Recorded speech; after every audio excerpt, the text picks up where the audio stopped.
Good afternoon. Welcome to the Midday Mull for Wednesday, the 7th of January. With McShane, one of the chapters we read today is Ezra chapter 7, which records how King Artaxerxes of Persia sends Ezra back from Babylon to Jerusalem. Ezra was a priest and he's instructed to go and essentially implement the law and to begin offering sacrifices. He not only sent him, but provided the resources to help him do that. And then in verse 27, Ezra makes the following comment: "Praise be to the Lord, the God of our ancestors, who has put it into the king's heart to bring honor to the house of the Lord in Jerusalem in this way, and who has extended his good favor to me before the king and his advisors and all the king's powerful officials." And Ezra recognizes that God has put it into the king's heart to do this, to do the right thing, to enable worship to begin happening properly in Jerusalem, to send Ezra as a trained priest back with the necessary items to re-establish worship. And it wasn't that Artaxerxes had been converted.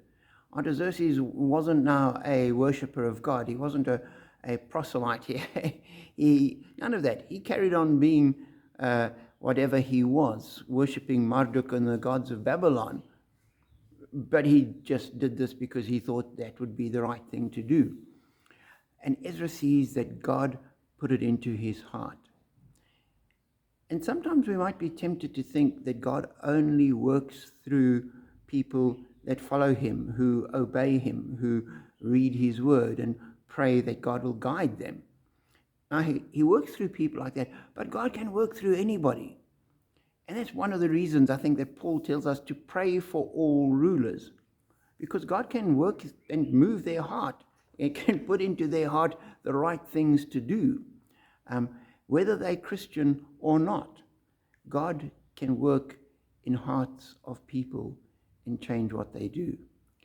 And so it's an encouragement to us to pray for our leaders and our rulers, irrespective of their faith. But it's also an encouragement to us to pray for our family and friends, because even when they may not be Christian, God can still work in their heart. God can still use them as part of his purposes. God can still do through them what needs doing. So for me, as I read this, I thought, what an encouragement to pray. Not just that people would come to know God, which is the first prize and the best for everyone by far, but that God would work in the people round about us. So be encouraged by that thought and know that we are blessed.